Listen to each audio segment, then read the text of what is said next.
Hello, मेरा नाम है नवाज और आप देख रहे हैं जीएस विद नवाज। आज की शुरुआत इन दो वीडियोस के साथ। श्री राहुल गांधी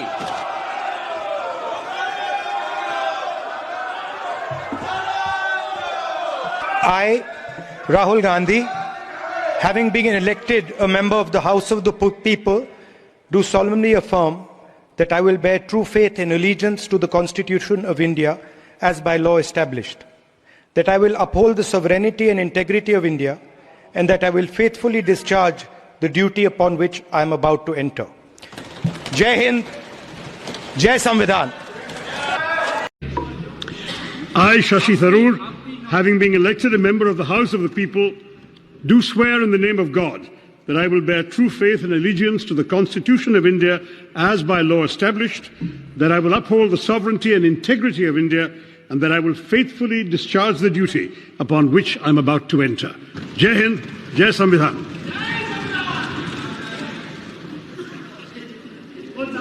पहले वीडियो में आप देख रहे हैं लीडर ऑफ ओपोजिशन यानी नेता प्रतिपक्ष श्री राहुल गांधी जब उन्होंने सांसद सदस्यता ग्रहण किया, उस वक्त उन्होंने अपने हाथ में संविधान की एक किताब ली और जय संविधान का नारा बुलंद किया। वहीं आप अगर दूसरे वीडियो को देखें तो वहां पर कांग्रेस के ही नेता श्री शशि थरूर, उन्होंने भी जब अपना ओथ लिया उस वक्त उन्होंने भी अपने हाथ में संविधान की एक कॉपी रखी और उन्होंने जय संविधान का नारा बुलंद किया।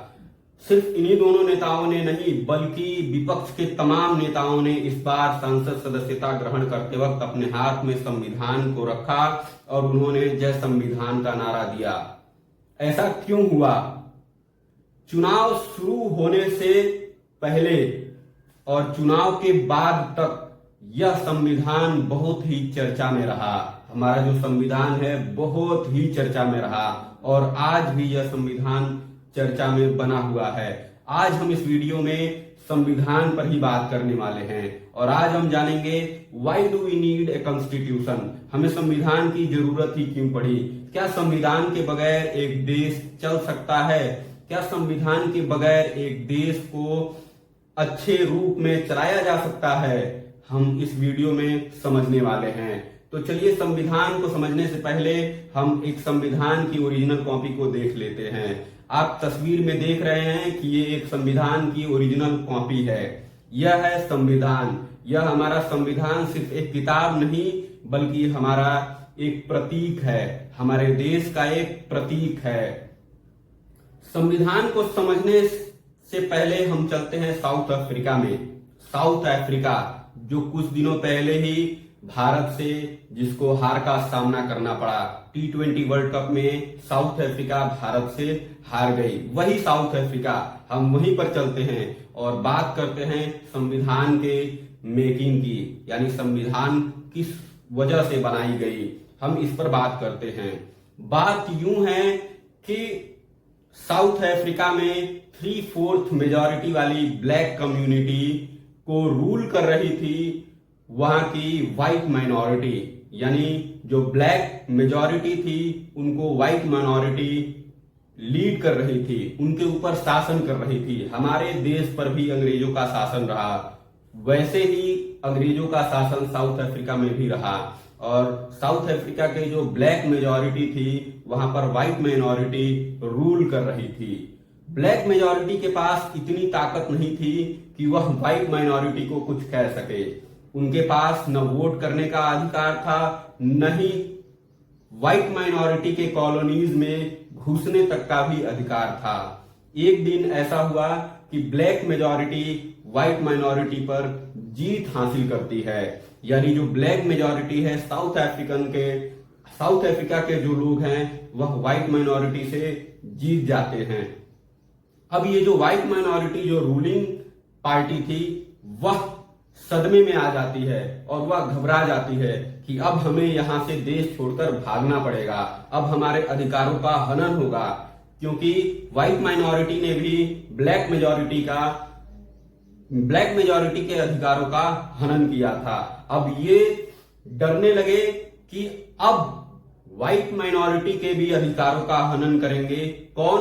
Black majority. लेकिन ब्लैक मेजॉरिटी ऐसा करने वाले नहीं थे।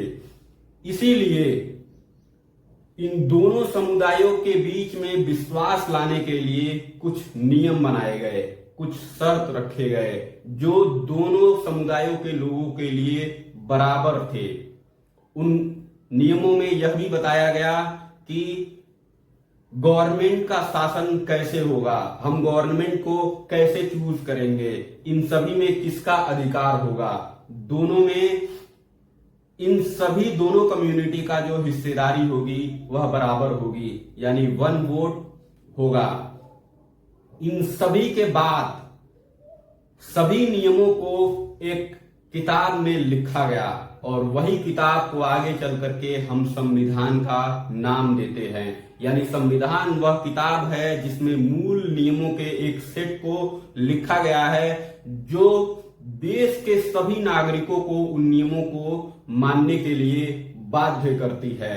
यही संविधान होता है, यानी यह वही किताब है जो सभी नागरिकों के लिए समान मानी जाती है। अगर हम अपने देश की बात करें तो साउथ अफ्रीका से हमारे देश से क्या लेना देना है।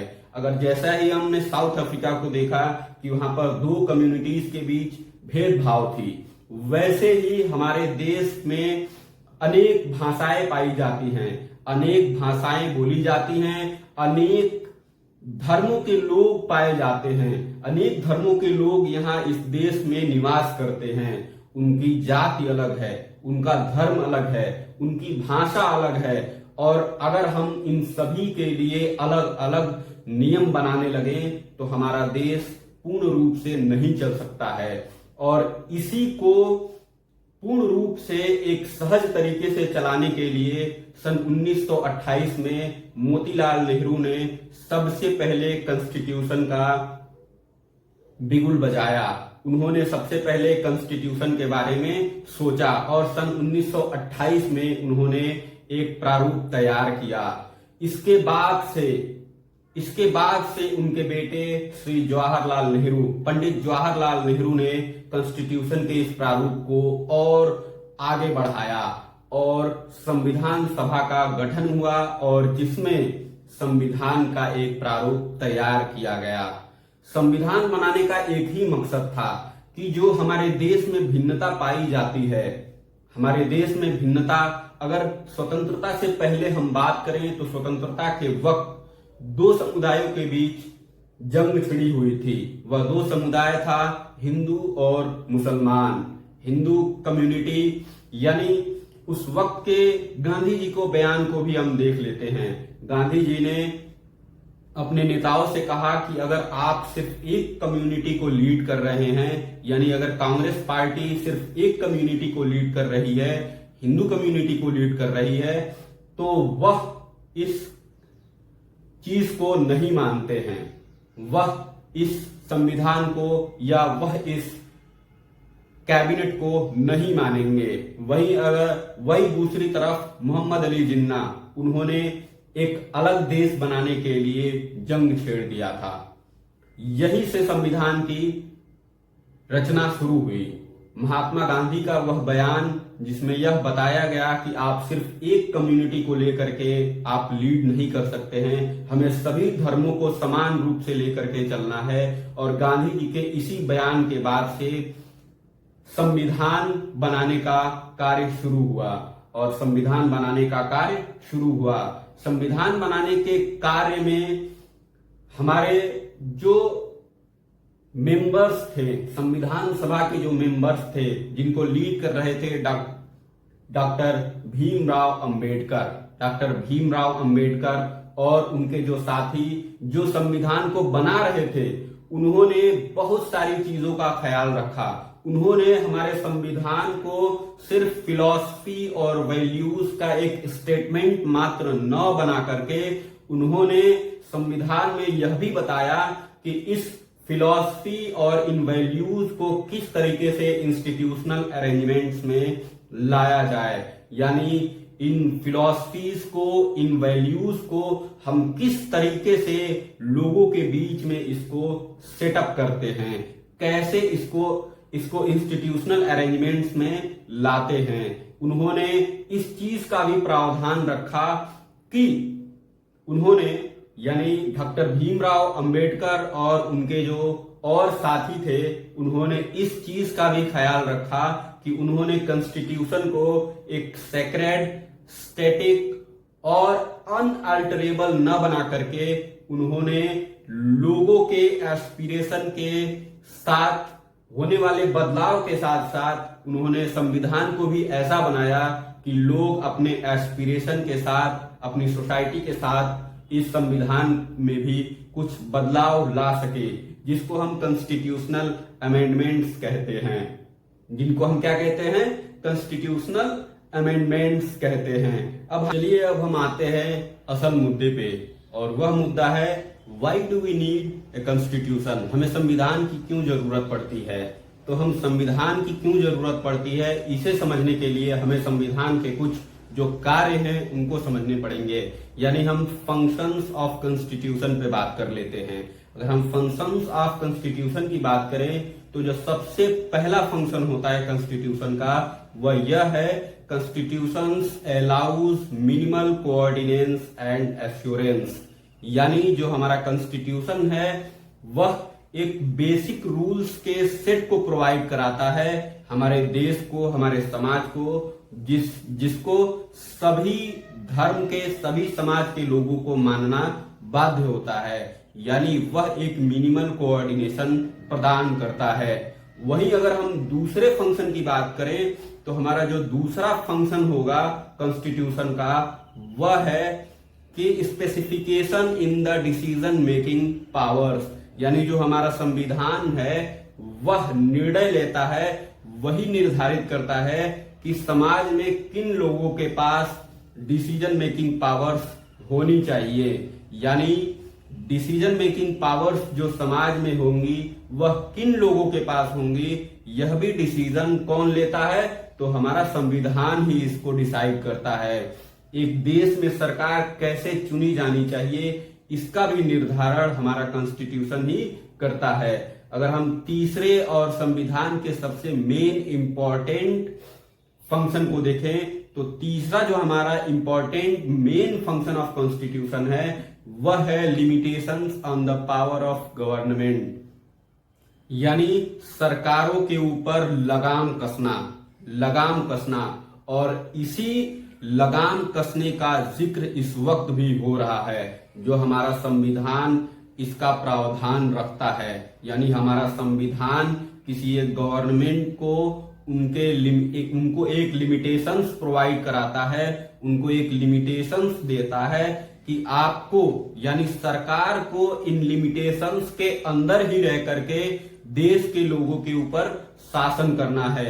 अगर उन लिमिटेशंस को सरकार क्रॉस करती है तो उनके ऊपर बड़ा एक्शन लिया जा सकता है। यानी लोग उस सरकार के ऊपर, उस सरकार के खिलाफ आवाज उठा सकते हैं। तो तीसरा जो मेन फंक्शन था वह था limitations on the power of government. यानी आप किसी भी व्यक्ति को बिना किसी कारण के गिरफ्तार नहीं कर सकते हैं। उनके जो फंडामेंटल राइट्स हैं, उनके फंडामेंटल राइट्स का हनन नहीं कर सकते हैं। देश की जो फंडामेंटल ड्यूटीज हैं उनका भी पालन लोगों को करना है। इन सभी लिमिटेशंस के अंदर ही सरकार को क्या करना है? रूल करना है लोगों के ऊपर। अगर हम चौथे फंक्शन की बात करें तो चौथा फंक्शन हमारा है वह है aspirations and goals of society. यानी जो हमारा कॉन्स्टिट्यूशन है वह सरकार को बाध्य करती है उन कार्यों को करने के लिए जिन कार्यों के करने से एक सभ्य और स्वस्थ समाज का निर्माण होता है। यानी सरकार बाध्य है संविधान के द्वारा कि वह ऐसे कार्यों को करे जिससे हमारे सोसाइटी में, हमारे देश में एक सभ्य समाज और स्वस्थ समाज का निर्माण हो। आप कमेंट सेक्शन में बताइए कि क्या जो इस वक्त माहौल चल रहा है वह एक सभ्य समाज के लिए उचित है। और हमारा जो लास्ट और हमारे कॉन्स्टिट्यूशन का हम आखिरी जो फंक्शन एक देख लेते हैं वह है हमारा जो कॉन्स्टिट्यूशन है, हमारा जो संविधान है, वह देश के लोगों को एक फंडामेंटल आइडेंटिटी प्रोवाइड कराता है, एक फंडामेंटल पहचान वह देता है।